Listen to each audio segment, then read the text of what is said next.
الرجيم. بسم الله الرحمن الرحيم. قل من كان عدوا لجبريل فإنه نزله على قلبك بإذن الله مصدقا لما بين يديه وهدى وبشرى للمؤمنين. من كان عدوا لله وملائكته ورسله وجبريل وميكال فإن الله عدو للكافرين. ولقد أنزلنا إليك آيات بينات وما يكفر بها إلا الفاسقون. أوكلما عاهدوا عهدا نبذه فريق منهم بل أكثرهم لا يؤمنون.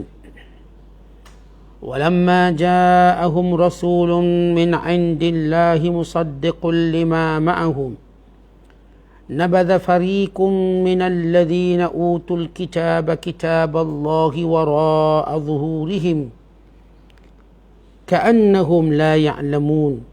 Sadaqallahul azim. Maksudnya, katakanlah wahai Muhammad, sesiapa memusuhi Jibril, maka sebabnya ialah kerana Jibril itu menurunkan Al-Quran ke dalam hatimu dengan izin Allah, yang mengesahkan kebenaran kitab-kitab yang ada di hadapannya yang diturunkan sebelumnya, serta menjadi petunjuk dan memberi khabar gembira kepada orang-orang yang beriman. Sesiapa memusuhi Allah dengan mengingkari segala petunjuk dan perintahnya, dan memusuhi malaikat-malaikatnya dan rasul-rasulnya, khasnya malaikat Jibril serta Mikail, maka ia akan diseksa oleh Allah. Kerana sesungguhnya Allah adalah musuh bagi orang-orang kafir. Dan sesungguhnya kami telah menurunkan kepadamu, wahai Muhammad, ayat-ayat keterangan yang jelas nyata, yakni Al-Quran. Dan tidak ada yang akan mengingkarinya melainkan orang-orang yang fasik. Patutkah mereka ingkarkan ayat-ayat keterangan itu? Dan patutkah tiap-tiap kali mereka mengikat perjanjian setia dibuang dan dicabuli oleh segolongan dari mereka, bahkan kebanyakan mereka tidak beriman?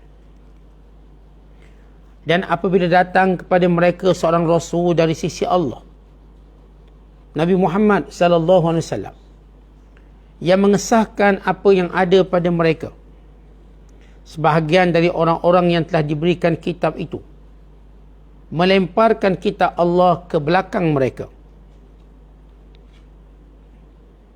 seolah-olah mereka tidak mengetahui kebenarannya. Muslimin dan muslimat sedang penonton yang dirahmati Allah sekalian, masih lagi kita berada dalam penafsiran surah Al-Baqarah, juzuk yang pertama, pada ayat yang ke-97, 98, 99, 100 dan 101. Masih lagi ayat membongkarkan tentang perangai jahat orang-orang Yahudi sebagai hiburan kepada Nabi Muhammad sallallahu alaihi wasallam, supaya tidak berduka cita dengan penolakan orang-orang Yahudi, keengganan mereka tidak mau beriman, dan kedegilan mereka untuk tidak mau memperakui kerasulan Nabi Muhammad sallallahu alaihi wasallam dan juga kebenaran Al-Quran yang diturunkan. Maka Allah Ta'ala membongkarkan, menyebut tentang sifat-sifat orang Yahudi semenjak dahulu kala, sehinggalah hari ini dan sehinggalah hari kiamat. Sifat yang diwarisi turun-temurun dan merupakan sifat yang telah mekar dalam hati mereka. Mereka seolah-olah terikat dengan sifat-sifat ini, walau bagaimana situasi negara, situasi keadaannya. Maka inilah dia Yahudi. Bukan sekadar memusuhi Nabi-Nabi alaihimussalatu wassalam. Bukan Nabi yang paling berjasa, Nabi Musa alaihissalam, kepada mereka. Bahkan mereka turut memusuhi malaikat. Malaikat pun lawan mereka. Jadi mereka bukan sekadar nak lawan Nabi-Nabi, mereka melawan malaikat. Maka Allah Ta'ala menjelaskan, Qul, katakanlah wahai Muhammad, kepada mereka, orang-orang Yahudi, Man kana aduwan, siapa yang menjadi musuh? Siapa sahaja yang meletakkan permusuhan di Jibril kepada malaikat Jibril AS. Fa innahu, sesungguhnya Jibril itu, nazzalahu, antara tugas dan peranan yang utama, ialah ia menurunkan ala qalbika, ke atas hati kamu, kepada hati kamu wahai Muhammad, akan Al-Quran. Biiznillah, dengan perintah Allah. Maknanya Jibril ni bukan suka-suka. Kerana Yahudi mendakwa Jibril ni Allah Ta'ala perintah supaya sampaikan wahyu kepada Bani Israel, disampaikannya kepada orang Arab. Disampaikannya pada Muhammad. Patutnya kepada kami Yahudi. Jibril ni buat pemindaan, buat kerja sendiri. Maka Allah jelaskan, biiznillah, dengan izin Allah. Yakni dengan perintah Allah dan ketentuannya, dengan pilihan Allah dan takdirnya. Musaddiqan lima, yang apa yang diturunkan ini membenarkan lima baina yadai, membenarkan kitab-kitab yang sebelum ini diturunkan, yakni Taurat, Injil, Zabur. Yakni di antara isi kandungan Al-Quran ialah mengandungi pembenaran akan turunnya, atas turunnya Injil, Taurat, Injil dan Zabur. Dan menjelaskan hukum hakam yang memang ada dan dibuang, ditokok tambah oleh Yahudi. Sehingga Yahudi, mereka menyangka dan menganggap apa yang mereka buang dalam kitab Taurat tidak akan diketahui oleh sesiapa. Apa yang mereka pindah dalam kitab Injil tidak diketahui oleh sesiapa. Maka Allah Ta'ala menjelaskan bahawa apa yang kamu telah pindah buang itu ada dalam Quran. Allah menceritakan kembali sebahagian besar perintah Allah yang mereka tinggalkan. Sebagaimana kita baca sebelum ini. Kita telah tafsirkan sebelum ini. Wahudan, dan Al-Quran yang diturunkan oleh Jibril kepada Nabi Muhammad SAW bukan sekadar membongkarkan tentang pegangan kitab-kitab kamu sebelum ini dan penyelewengan kamu. Bukan kerana Al-Quran inilah Taurat dan Injil dikenali, ia wujud sesudah kamu menyimpang daripada pengetahuan awam, pengetahuan orang ramai, supaya senang kamu meminda menyelewengnya. Maka Quran ceritakan wahudan, dan bersifat petunjuk. Inilah Al-Quran petunjuk. Siapa yang mencari petunjuk dengan Al-Quran, maka dia akan dapat petunjuk. Wahudiya ila siratim mustaqim, dia akan diberi petunjuk pada jalan yang lurus. Sebab itu siapa sahaja yang cuba mencari petunjuk dengan membaca Al-Quran, merenung dan mentadabbur Al-Quran, dia akan dapat petunjuk. Tetapi siapa yang membelakanginya, tidak mengendahkannya, maka dia jauh dari petunjuk. Kerana itu daripada awal surah Baqarah kita baca, Zalikal kitabu la raiba fihi hudal lil muttaqin. Kitab yang tiada keraguan ini petunjuk kepada orang bertakwa. Ia bukan sekadar memberi petunjuk, dia akan mengangkat kita daripada manusia yang tiada agama kepada ada agama, yakni Muslim.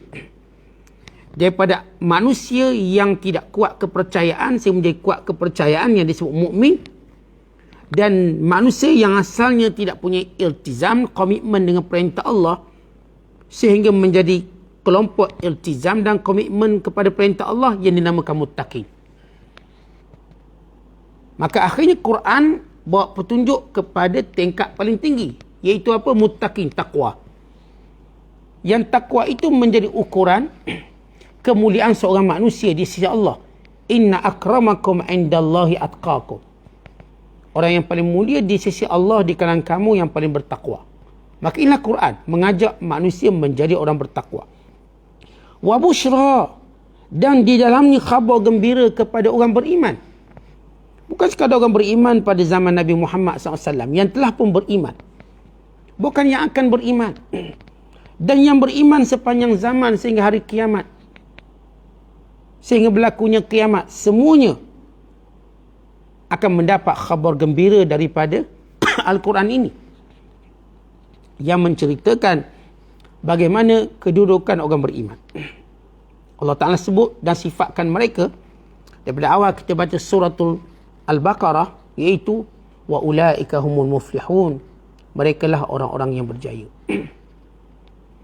Selain daripada mereka ini akan mewarisi syurga yang mempunyai pelbagai nikmat yang abadi, yang kekal selama-lamanya. Man kana aduwwan lillah, dan siapa sahaja, siapa tak kiralah kamu wahai Yahudi ataupun mana-mana bangsa yang memusuhi, man kana aduwwan lillah, yang memusuhi Allah, malaikatnya, rasul-rasulnya, Jibrilnya, Mikailnya, sesungguhnya Allah adalah musuh kepada orang-orang kafir. Ini suatu pengisytiharan besar Allah Ta'ala kepada seluruh manusia. Artinya sebenarnya, bila mana kamu menolak segala perintah Allah, siapa pun bawa, baik Nabi-Nabi dan Rasul-Rasul, ataupun para malaikat, ataupun kitab yang diturunkan, kamu telah mengisytiharkan diri kamu menjadi musuh Allah. Dan itu siapa yang menolak syariat, yang menolak perintah Allah, telah diisytiharkan dahulu sebagai musuh Allah. Orang Yahudi nampak macam dia cuma musuh dengan malaikat, dia dengan Tuhan tak ada apa. Orang Yahudi cuma nampak kami cuma musuh dengan Nabi ni, sebahagian Nabi, dengan Tuhan kami tak ada apa. Kami cuma menolak kerasulan Nabi Muhammad, kerasulan lain kami terima. Kami cuma menolak Al-Quran, Taurat, Injil, kami terima walaupun kami pindah. Maka Allah isytiharkan siapa yang jadi musuh Allah. Berarti musuh Allah itu ialah orang yang musuhi malaikat. Musuh Allah itu ialah orang yang memusuhi Rasulnya. Musuh Allah itu ialah orang yang memusuhi malaikat Jibrilnya, Mikailnya. Maka semua mereka ini yang memusuhi makhluk-makhluk yang Allah sebutkan ini, maka dia secara automatik menjadi musuh Allah. Berhubung dengan sebab turun ayat ini, Imam Tirmizi menceritakan bahawa orang-orang Yahudi datang menemui Nabi SAW. Lalu Yahudi berkata, innahu laisa nabiyyun minal anbiya illa ya'tihi malakun minal malaikah min 'indi rabbih bir risalati wa bil wahyi. Faman sahibuka hatta nutabi'aka? Qala Jibril. Qalu zaka alladhi yanzilu bil harbi wal qital, zaka aduwwuna. Law qulta Mikail alladhi yanzilu bil qatr wa bil rahmah alladhi yunzilu bil qatli wa bil rahmati taba'naka.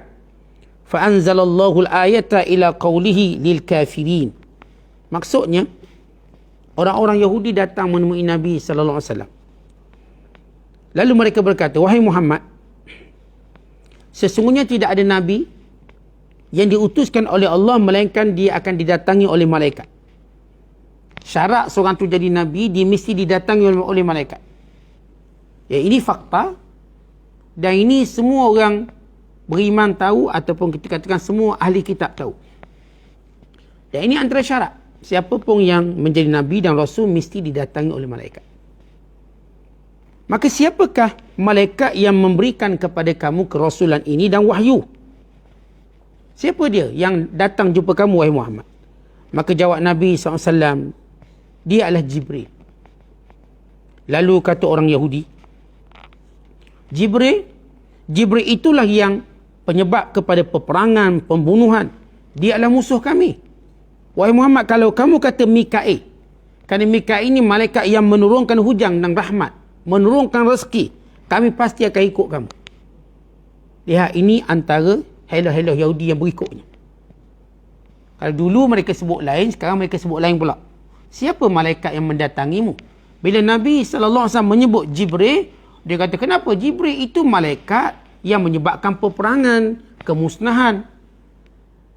Kalau sekiranya kamu kata Mikail, malaikat yang menurunkan rezeki, yang menurunkan hujan, yang menurunkan rahmat, nescaya kami akan ikut kamu. Ini watak-watak Yahudi yang menafikan. Sedangkan mereka mengetahui tidak ada nabi yang dilantik, tidak ada rasul yang diutuskan, melainkan ia didatangi oleh malaikat Jibril. Bukannya didatangi oleh malaikat Mikail. Kerana Mikail bukanlah urusan wahyu. Yang memegang urusan wahyu ialah ketua malaikat, yakni Jibril AS.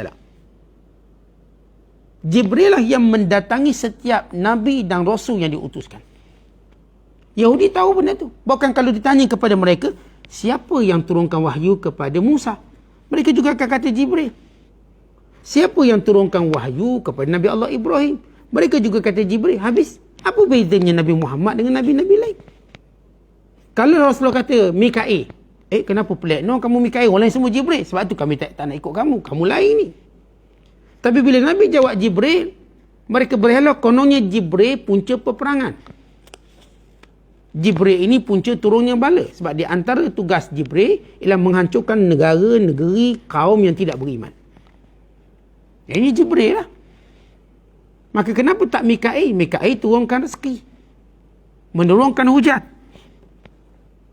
Walhal semua Nabi-Nabi dihantar wahyu pada mereka oleh Jibril AS. Sebab ada 7 perkara yang perlu kita tahu tentang Jibril AS supaya jelas. Yang pertama ialah Jibril satu-satunya malaikat yang diperintahkan menurunkan wahyu dari langit kepada semua pada Nabi dan Rasul. Ini yang kita kena tahu fakta. Dan yang kedua, Jibril adalah ketua pada malaikat. Dia adalah ketua pada malaikat dan paling dicintai oleh Allah Subhanahu Wa Taala. Allah Ta'ala mensifatkan Jibril dengan firman-Nya, "Dzi quwwatin 'inda zil 'arsy makin." Malaikat yang cukup kuat, yang berada dekat dengan Allah di sisi arasy-Nya, yang punya kedudukan yang mulia.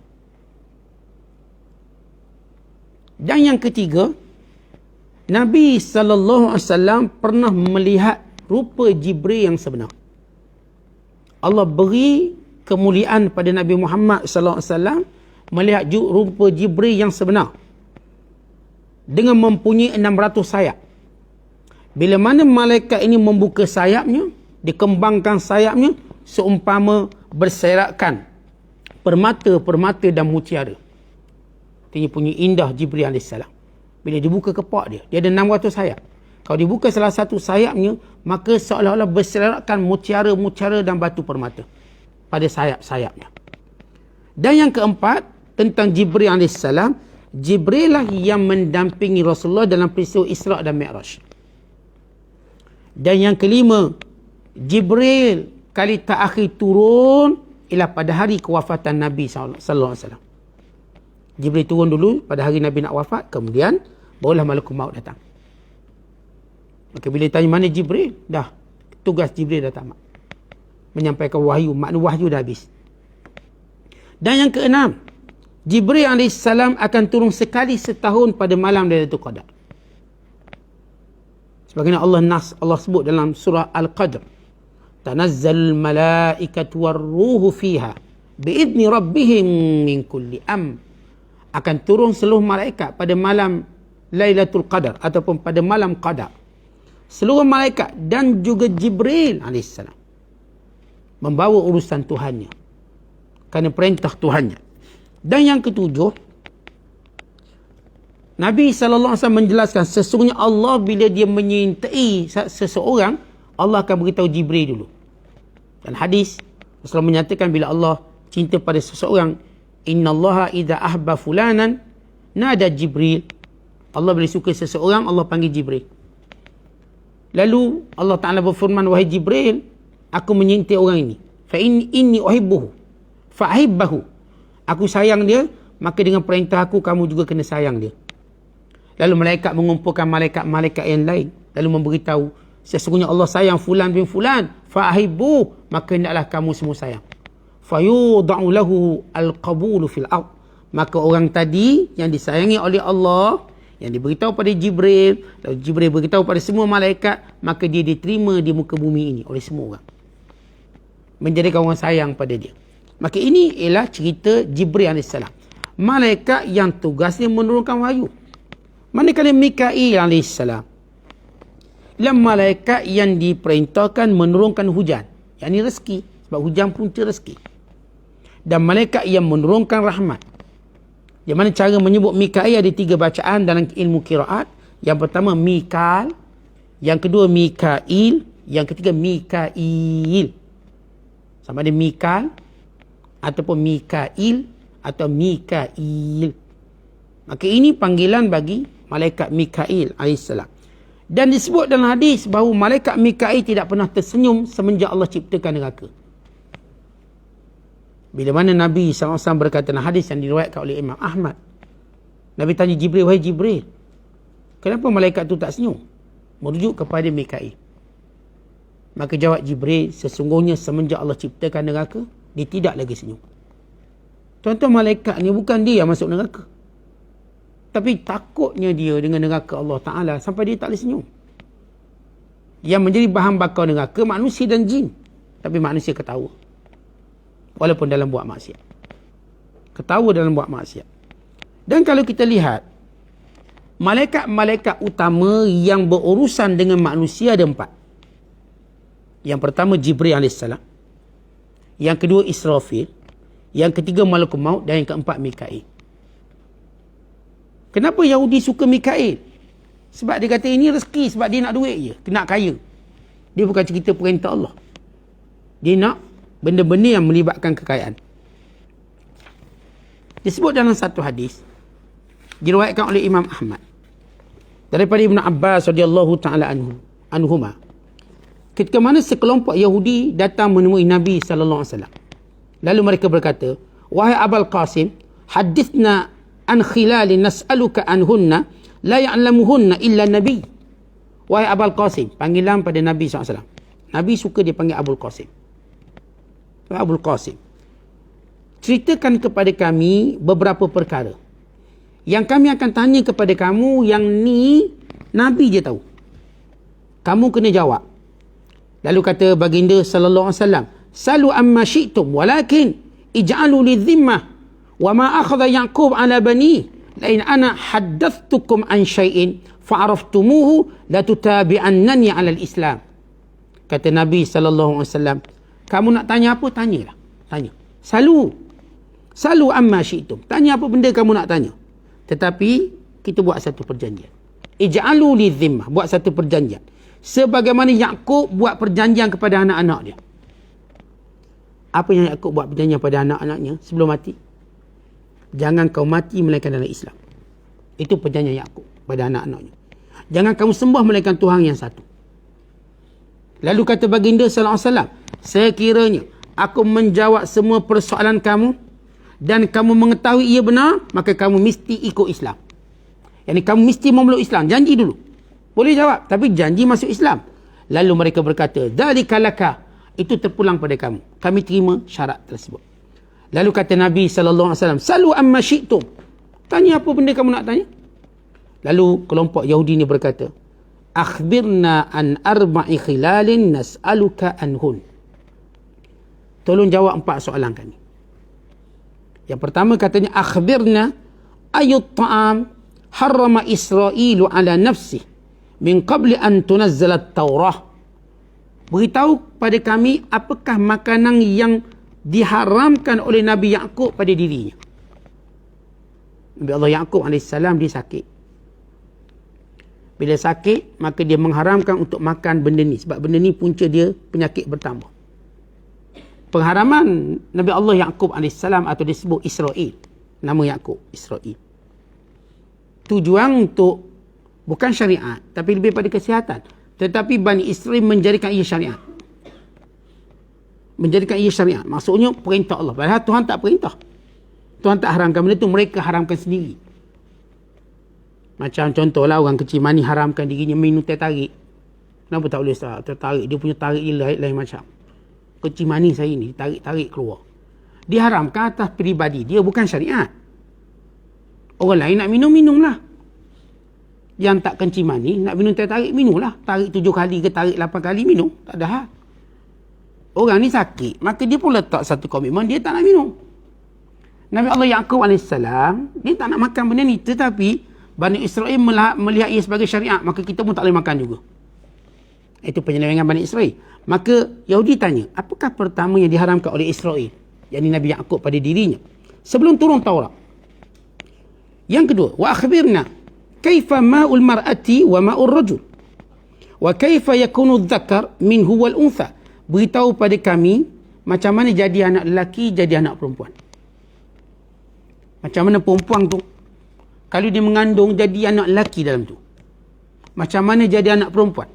Ya, doktor dia check, ikut ultrasound, kata lelaki perempuan. Tapi macam mana jadi lelaki perempuan. Wa akhbirna bihazan nabiyil ummi fit taurat wa man waliyuhu minal malaikah. Dan beritahu kepada kami tentang Nabi Ummi yang tercatat dalam Taurat. Siapakah kawannya di kalangan malaikat? Siapa teman dia yang menurunkan wahyu? Lalu jawab Nabi SAW, Alaikum ahdallah, lain ana amba'tukum latutabi'annani.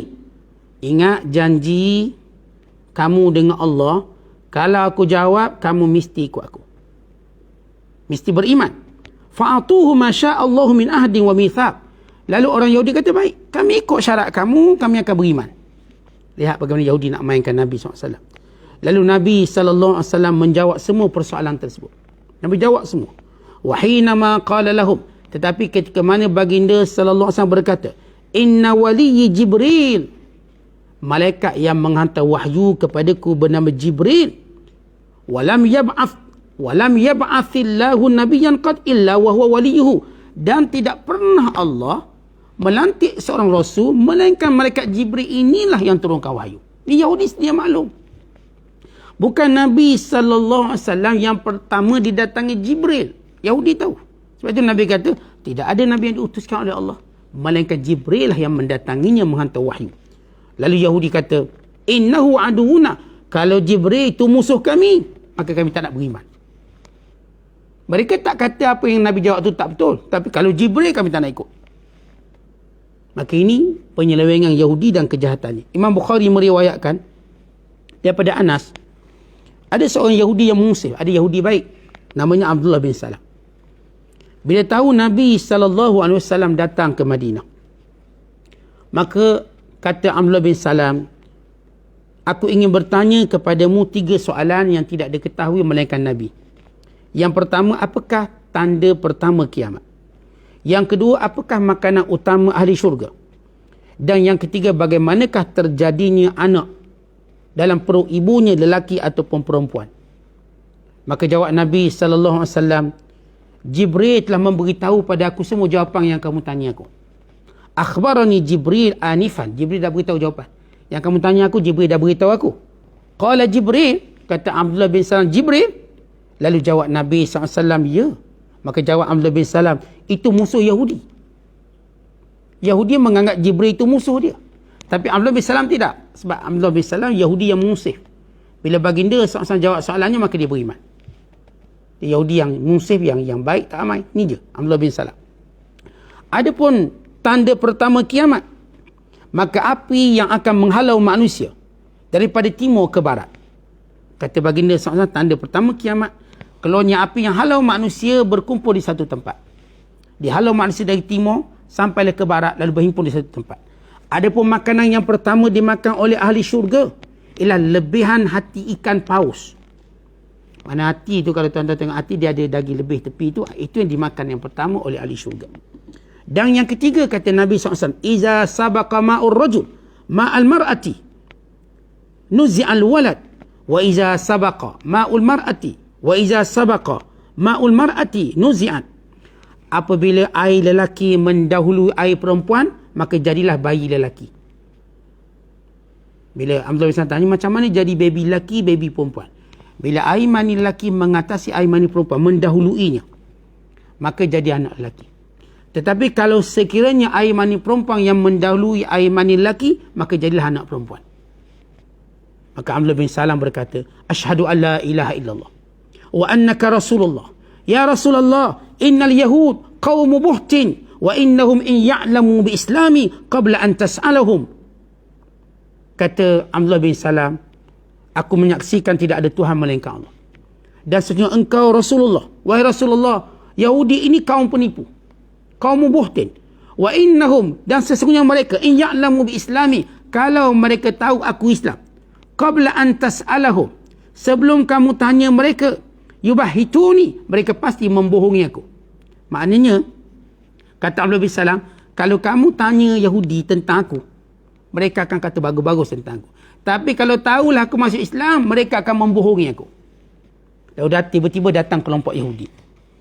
Lalu Nabi SAW berkata, Ayyu rajulin Abdullah ibn Salam fikum. Apa pandanganmu terhadap Abdullah bin Salam? Kerana Abdullah bin Salam seorang pendeta Yahudi yang masuk Islam. Lalu kata Yahudi ni, tak tahu lagi masuk Islam ni. Kata mereka, khairuna wabnu khairina. Orang baik, anak orang baik. Sayyiduna wabnu sayyidina. Dia ni penghulu kami dan anak penghulu kami.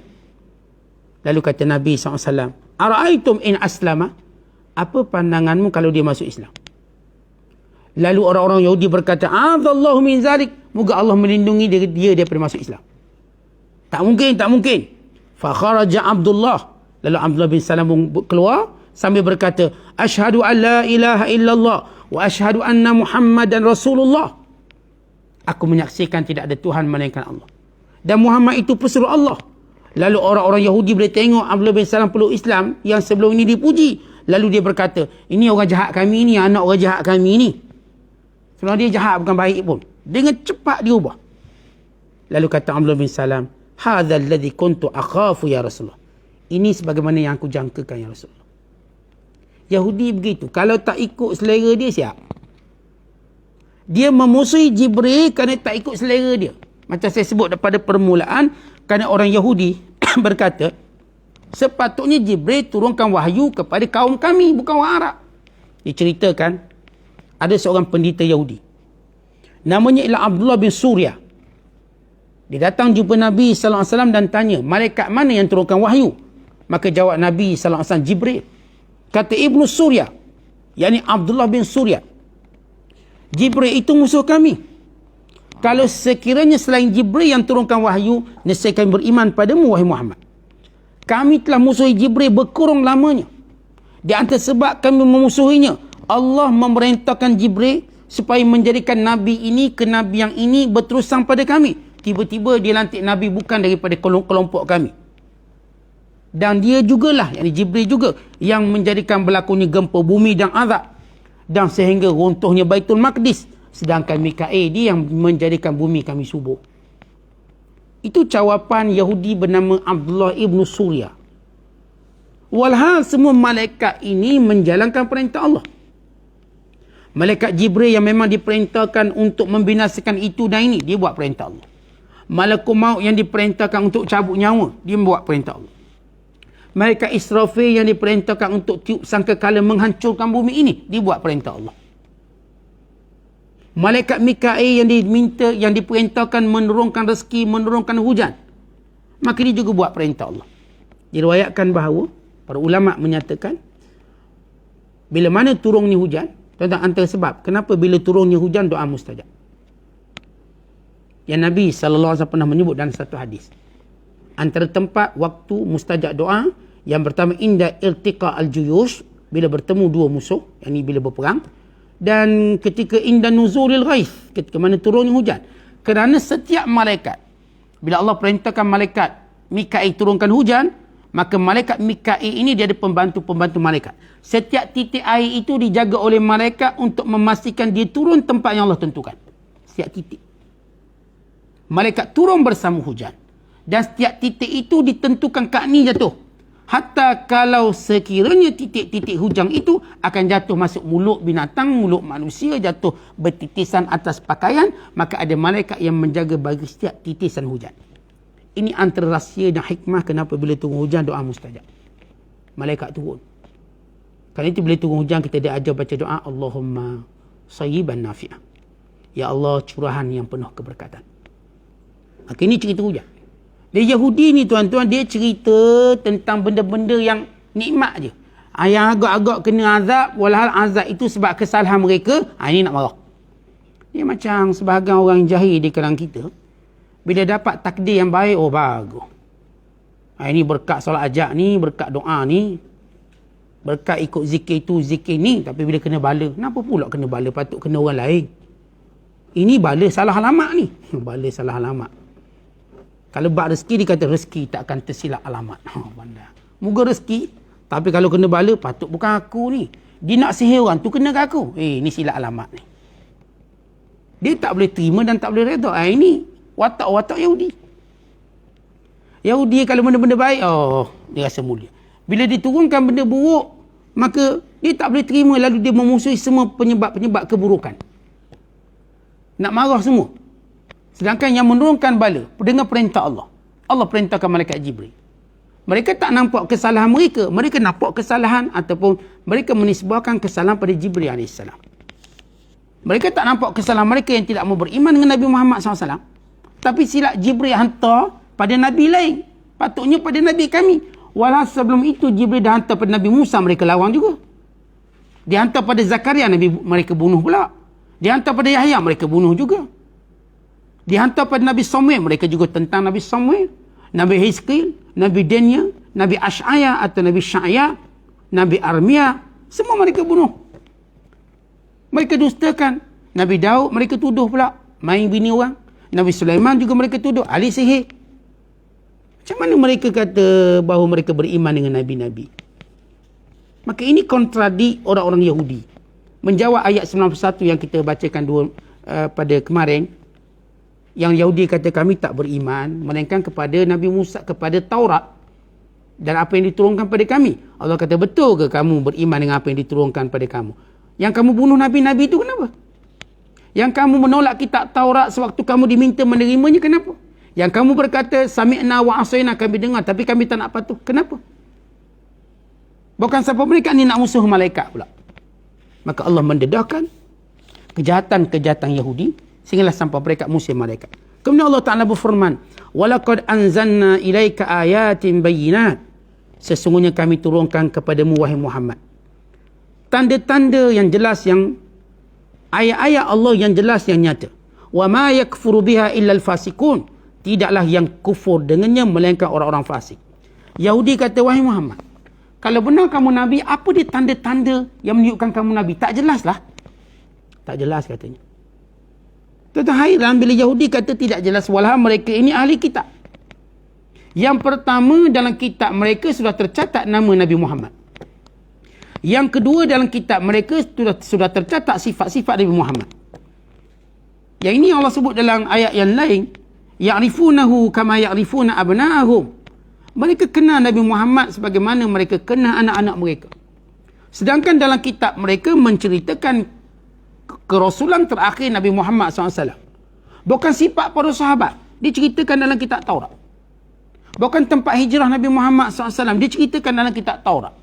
Bukan apa yang dibawa oleh Rasulullah SAW, diceritakan dalam kitab Taurat. Tiba-tiba mereka kata, wahai Muhammad, tak jelaslah kamu ni Nabi. Apa bukti? Apakah belum bukti segala sifat yang ada dalam kitab Taurat dan kamu mengenalinya? Apakah bukan bukti kalau Al-Quran yang dicabar untuk dibawa seumpamanya manusia gagal selama-lamanya? Apakah bukan bukti bila Jibril yang mendatangi Nabi SAW? Apakah bukan bukti bila Nabi dapat menjawab soalan-soalan yang kamu tanya yang tidak dapat dijawab oleh mereka, oleh Nabi-Nabi dan Rasul-Rasul? Abdullah bin Salam dengan mudah menerima pembuktian Nabi Muhammad SAW. Hanya dengan 3 soalan maka dia beriman. Yahudi melihat segala sifat Nabi, akhlak Nabi, dan bagaimana kejayaan baginda sallallahu alaihi wasallam dalam perang Badar ni, sehingga semua peperangan-peperangan. Tapi mereka tetap berkata tak ada tanda yang jelas. Kata orang kalau sakit mata, matahari di dada langit pun dia tak nampak. Bukan salah matahari tu, salah dia sakit mata. Mana matahari tak nampak? Kau tu sakit mata. Kalau begini wataknya tuan-tuan, sejelas mana pun dalilnya, maka dia tetap akan menunjukkan alasan-alasan yang lain pula. Segala alasan. Yahudi bangsa alasan. Sebab itu tuan-tuan, kita orang beriman diajar, jangan suka beri alasan bila nak buat baik.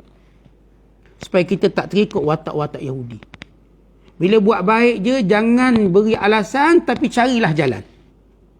Bila nak buat baik sahaja, mintalah pertolongan dari Allah. Bukan alasan itu dan ini, tak nak buat. Jangan. Ini perangai Yahudi, watak Yahudi. Kerana mereka suka meminda-minda, menangguh-nangguh kebaikan, bukan memberi alasan, akhirnya Allah tutup pintu hati mereka. Terus tak buat baik. Awakullama ahadu adan nabadhahu fariqum minhum bal aktsaruhum la yu'minun. Apakah setiap kali mereka diberikan perjanjian, Mereka diikat dengan perjanjian. Sebahagian mereka membuang perjanjian tersebut. Kebanyakan mereka tidak beriman. Walau mereka dulu tadi beri perjanjian tentang Rasul akhir zaman. Nabi-Nabi dulu dah beritahu. Nabi Isa pun beritahu tentang kebangkitan Nabi Muhammad SAW.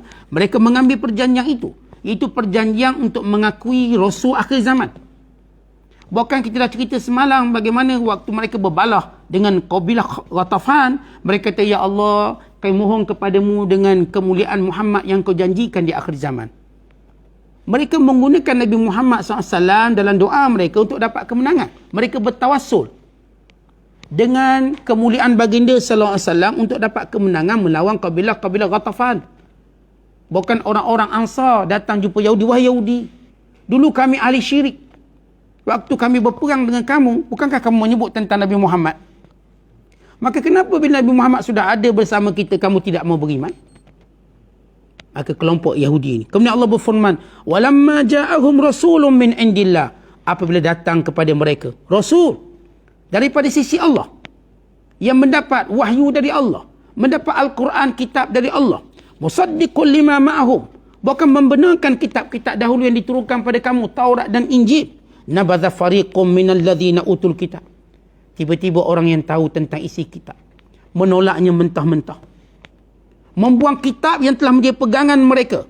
Kitab Allah wara'a zuhurihim, belakang-belakang mereka, ka'annahum la ya'lamu, macam tak pernah tahu.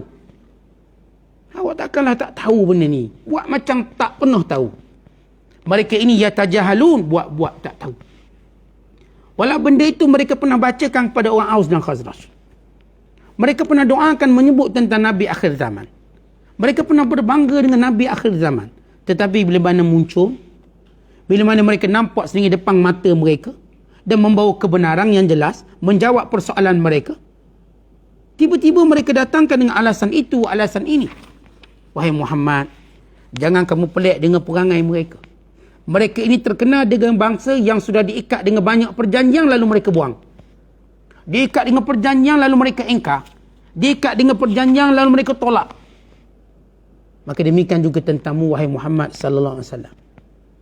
Mereka sesudah mengakui kamu, tiba-tiba bila kamu muncul dan diutuskan dan mereka lihat sifat-sifat kamu, mereka mengingkarinya.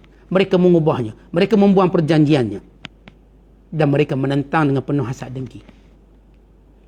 Maka ini watak Yahudi. Dan pada ayat yang akan datang Allah Ta'ala akan cerita pula bagaimana watak Yahudi yang memfitnah Nabi yang dikatakan mereka beriman, iaitu Nabi Allah Sulaiman AS. Allah tunjuk silsilah episod kejahatan Yahudi secara bersiri ini. Sehingga ayat 142, kejahatan-kejahatan yang menjadikan kita, sebelum kita cerita melangkah jauh, kita mesti kenal musuh kita. Dan perlu kenal orang yang menghalang manusia daripada beriman kepada Allah. Kalau kita berjaya menangani musuh ini yang bernama Yahudi, maka senanglah jalan dakwah kita. Senanglah perjuangan kita. Dan dekatlah dan hampirlah kemenangan kita. Sebab itu Allah perkenalkan kita Yahudi ini dengan secara detail. Allah beri kita jawapan untuk berhujah dengan Yahudi. Keterangan-keterangan yang jelas. Bermula daripada sejarah mereka pertama sampailah pada zaman Nabi sallallahu alaihi wasallam. Wallahu a'lam bissawab. Assalamualaikum warahmatullahi wabarakatuh.